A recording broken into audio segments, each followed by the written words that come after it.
The freezing December rain hammered the cracked sidewalks of downtown Springfield with relentless fury as 17-year-old Emma Rodriguez huddled deeper into the doorway of an abandoned storefront, her thin jacket offering little protection against the bitter cold that seemed to seep into her very bones.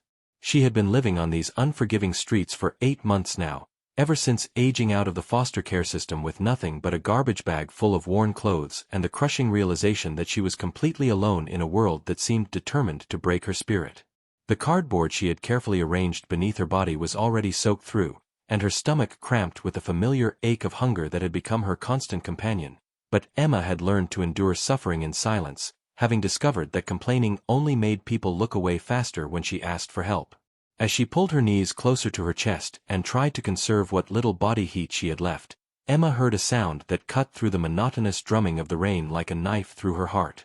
It was a soft, desperate whimpering coming from the narrow alley beside the abandoned building, a sound so filled with pain and terror that it made her forget her own misery for a moment. Despite having barely enough strength to take care of herself, Emma's compassionate nature, the same quality that had made her a favorite among the younger children in every foster home she had lived in, compelled her to investigate. She forced her stiff, aching legs to carry her toward the source of the crying, her bare feet splashing through puddles of ice-cold water that soaked through the holes in her only pair of shoes. What she found in that dark, garbage-strewn alley nearly broke her heart completely. A small beagle, no more than a few months old, was pressed against the brick wall, his tiny body shaking so violently from cold and fear that Emma could see the tremors even in the dim light filtering down from a flickering street lamp. The puppy's coat was matted and filthy, his ribs visible through his thin fur, and his dark eyes held the same look of abandonment and desperation that Emma saw in her own reflection every time she passed a storefront window. Without hesitation, she knelt down in the cold, dirty water and extended her hand toward the terrified animal, speaking in the gentle, soothing voice she had once used to comfort crying children in the group homes. "Hey there, little one," Emma whispered, her breath forming small clouds in the frigid air as she slowly approached the cowering puppy. "It's okay. I'm not going to hurt you. We're both having a pretty rough night, aren't we?"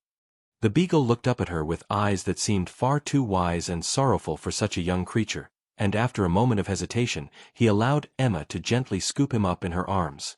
The moment she felt his small, trembling body against her chest, Emma experienced something she hadn't felt in months, a sense of purpose, a reason to keep fighting, and the overwhelming need to protect this innocent creature who was even more vulnerable than she was. As Emma cradled the shivering puppy close to her body, sharing what little warmth she had to offer, she noticed something that made her heart race with curiosity and hope. Around the dog's neck was a leather collar that looked expensive and well-maintained, completely at odds with his current bedraggled condition. Attached to the collar was a small metal tag that caught the light from the street lamp, and when Emma lifted it closer to read the engraving, her eyes widened with shock and confusion. Instead of a name and phone number like most pet tags, this one bore a simple but mysterious message that would change the course of both their lives forever. "Take me to the Red House." The words were etched in elegant script, and below them was an address that Emma recognized as being in Hillcrest Manor, the wealthy neighborhood on the other side of town where she had once worked odd jobs for rich families who treated her like she was invisible. Emma stared at the tag for a long moment, her mind racing with questions and possibilities. Who would put such a strange message on a dog's collar? What was the Red House, and why was this puppy apparently meant to be taken there?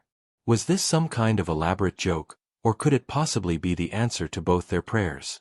As she looked down at the small beagle who had already stopped shivering and was now gazing up at her with complete trust, Emma made a decision that would require every ounce of courage and determination she possessed. Tomorrow, when the rain stopped and she had enough strength to make the long journey across town, she would find this mysterious Red House and discover what fate awaited both her and the precious cargo she now held in her arms. The puppy seemed to sense her resolve, and for the first time since she had found him, his tail gave a small, hopeful wag. As Emma settled back into her makeshift shelter with her new companion curled against her chest, she felt something she hadn't experienced in months: hope. Whatever tomorrow would bring, she was no longer facing it alone, and neither was he. The homeless girl and the abandoned dog had found each other in the darkness, and together they would follow the cryptic message to whatever destiny awaited them at the mysterious Red House. #Chapter 2. The Journey. Dawn broke gray and cold over the city as Emma awakened to find the small beagle still nestled securely in her arms, his breathing steady and peaceful for the first time since she had discovered him. The rain had finally stopped during the night, leaving the streets gleaming with puddles that reflected the pale morning sky like scattered mirrors, and Emma knew that this was her chance to begin the journey that could change everything for both of them. She had spent most of the sleepless night thinking about the mysterious message on the dog's collar, turning over every possible explanation in her mind while fighting off the doubts and fears that whispered she was foolish to believe that anything good could come from following such a strange instruction. But as Emma looked down at the trusting face of the puppy who had somehow chosen her as his protector, she felt a surge of determination that surprised her with its intensity. She had spent 8 months on the streets learning to survive day by day, never planning more than a few hours ahead because the future seemed too uncertain and frightening to contemplate. Now, for the first time since leaving the foster system, she had a mission, a purpose that extended beyond simply making it through another night without freezing or starving. This little dog was depending on her, and Emma discovered that being needed by another living creature gave her a strength she never knew she possessed. The journey to Hillcrest Manor would normally take about an hour by bus, but Emma had learned long ago that public transportation was not an option for someone who looked like she did. Her appearance, the dirty, torn clothes, the unwashed hair, the hollow cheeks that spoke of chronic malnutrition, marked her as one of society's invisible people, the ones that respectable citizens crossed the street to avoid. So Emma began the long walk across town, cradling the beagle against her chest and talking to him softly as they made their way through neighborhoods that gradually transformed from urban decay to suburban comfort to the manicured perfection of the city's wealthiest district. As they walked, Emma found herself sharing her life story with her small companion, telling him about the series of foster homes that had never quite become home, the dreams of college and career that had seemed increasingly impossible with each passing year, and the crushing loneliness of trying to survive on her own in a world that seemed designed to grind down people like her. The puppy listened with the perfect attention that only dogs can provide, his dark eyes never leaving her face, and Emma began to feel less alone than she had in months. In return, she found herself wondering about his story. How had such a young, obviously well-cared-for dog ended up abandoned in an alley? Who had put that mysterious collar around his neck, and what were they hoping would happen when someone found him?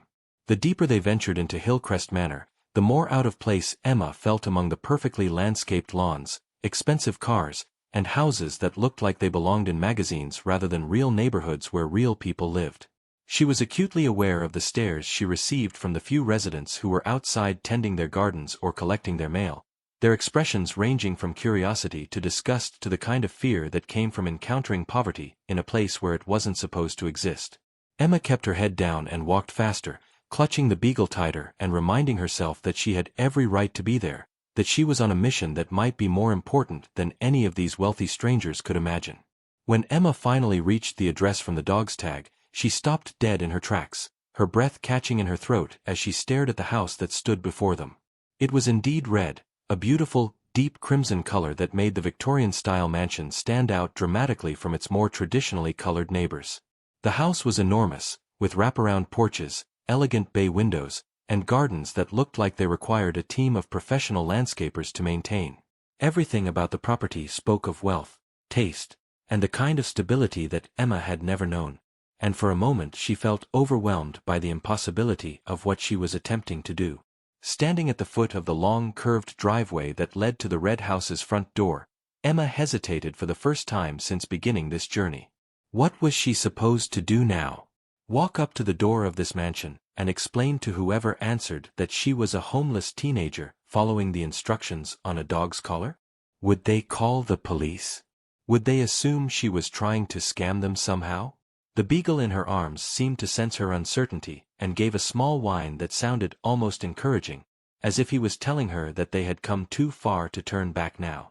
Emma took a deep breath, squared her shoulders with the determination that had carried her through 8 months of life on the streets, and began walking up the driveway toward whatever destiny awaited them both at the Red House. Emma's heart pounded with each step as she approached the imposing front door of the Red House, the beagle in her arms seeming to grow more alert and excited the closer they got to their mysterious destination. The mansion's front porch was larger than most of the rooms Emma had lived in during her various foster placements, with elegant white columns, hanging baskets full of winter flowers, and furniture that looked like it cost more than most people earned in a year. Everything about the place radiated wealth and sophistication, making Emma even more conscious of her bedraggled appearance and the absurdity of her situation. She was about to knock on the door of a mansion in the city's most exclusive neighborhood, carrying a stray dog and following the cryptic instructions on a collar tag. It sounded like the beginning of a fairy tale, but Emma had learned long ago that fairy tales didn't happen to girls like her. Despite her fears and self-doubt, Emma forced herself to climb the marble steps and approach the massive oak door with its brass knocker shaped like a lion's head.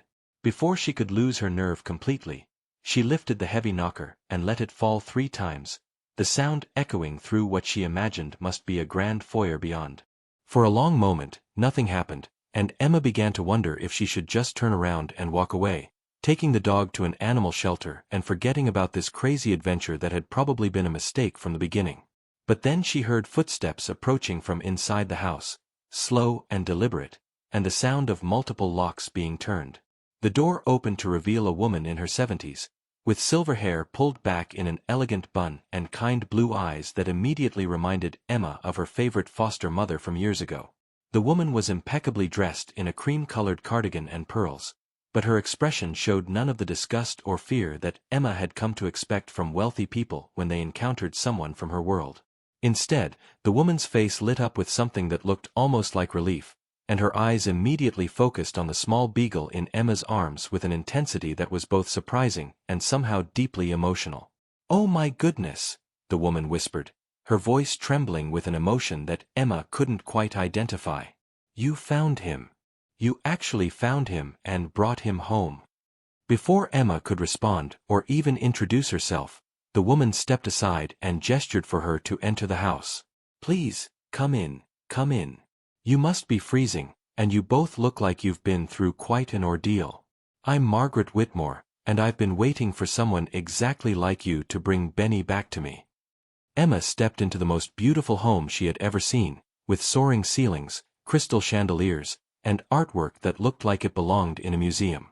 But what struck her most was the warmth that seemed to emanate from every corner of the house, a sense of love and caring that had nothing to do with the expensive furnishings and everything to do with the woman who lived there.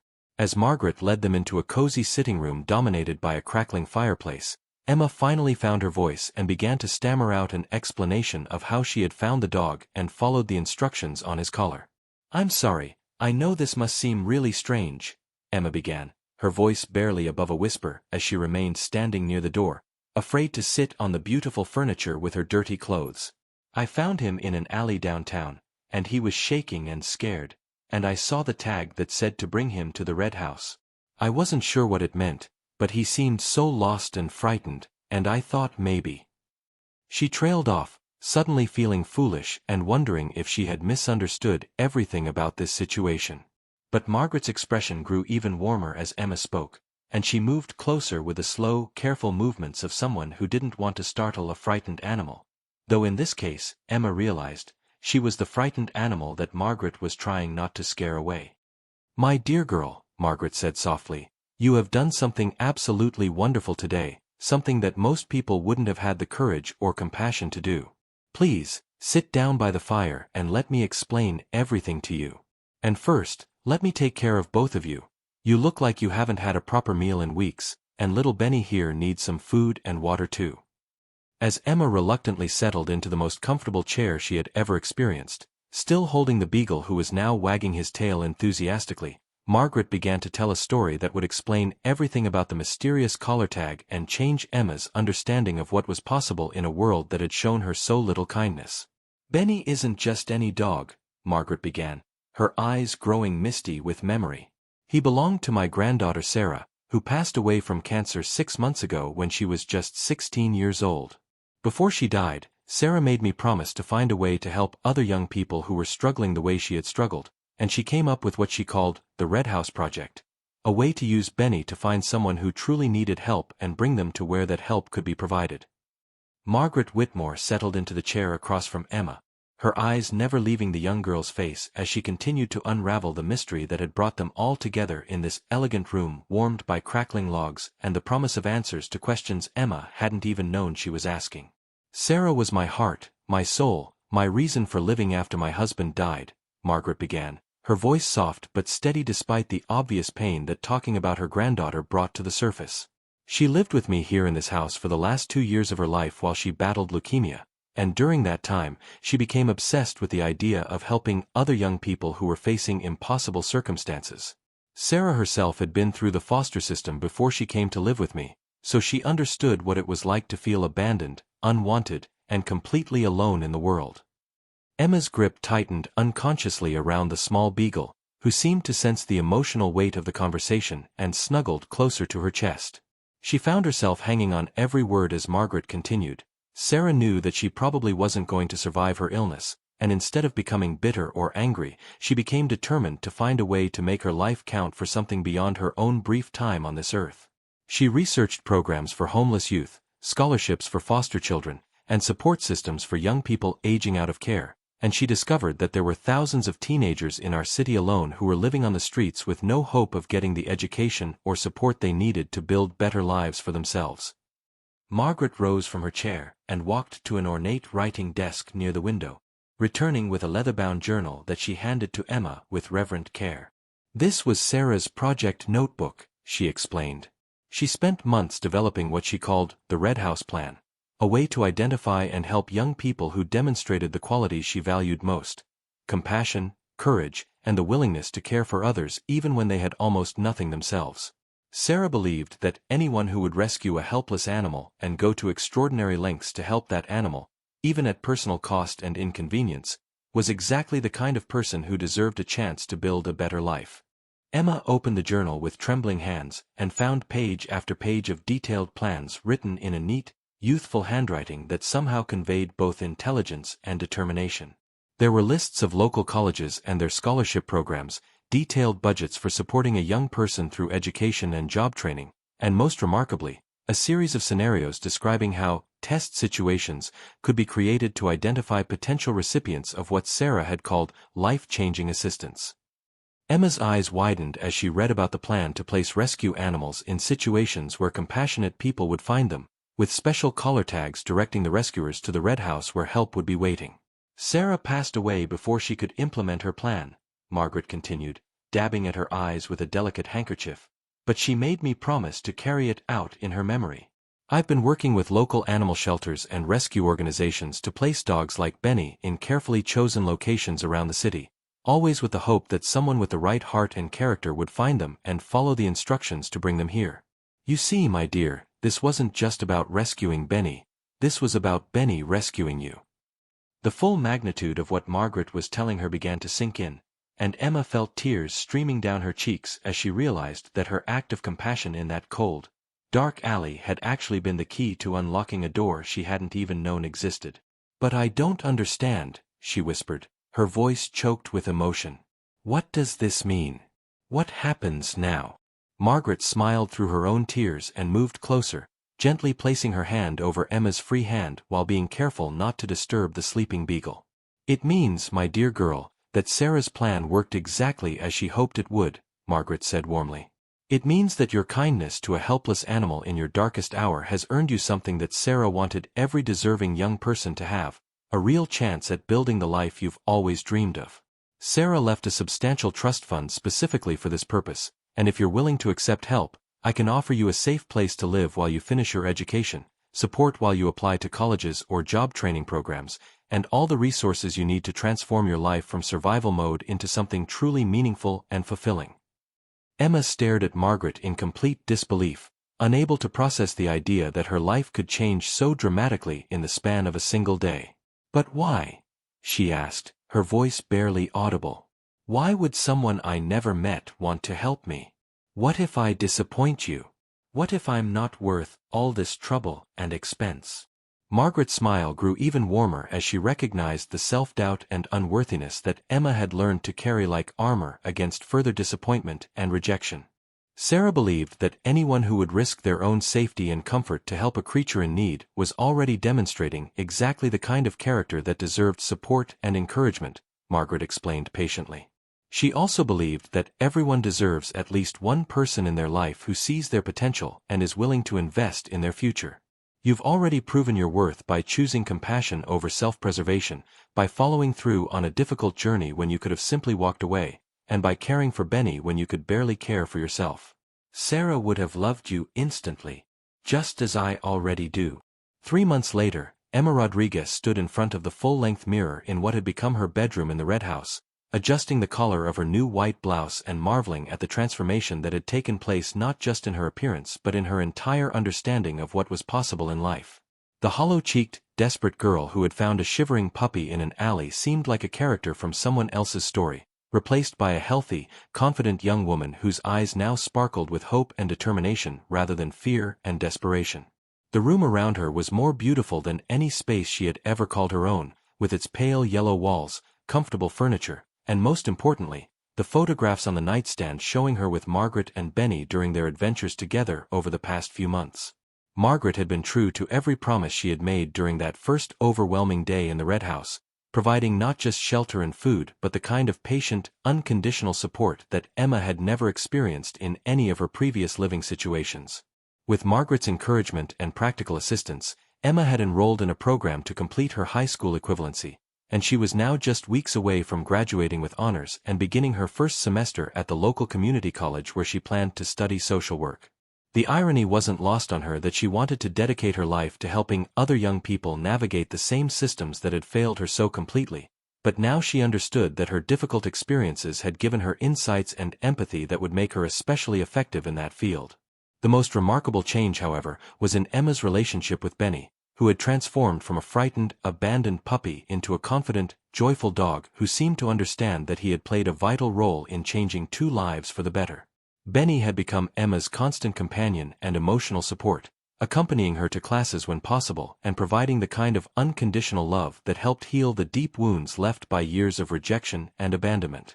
Margaret often remarked that watching Emma and Benny together reminded her so much of Sarah and her beloved pets, and she had begun to believe that her granddaughter's spirit lived on through the connections being forged in the Red House. The community college campus where Emma was preparing to start her new life was bustling with the energy of beginning students, and as she walked across the quad with Benny trotting beside her on his leash, Emma reflected on the incredible journey that had brought her to this moment. She had learned that Margaret's generosity extended far beyond providing for her immediate needs. The older woman had become a mentor, a grandmother figure, and most importantly, the first adult in Emma's life who seemed genuinely invested in her long-term success and happiness.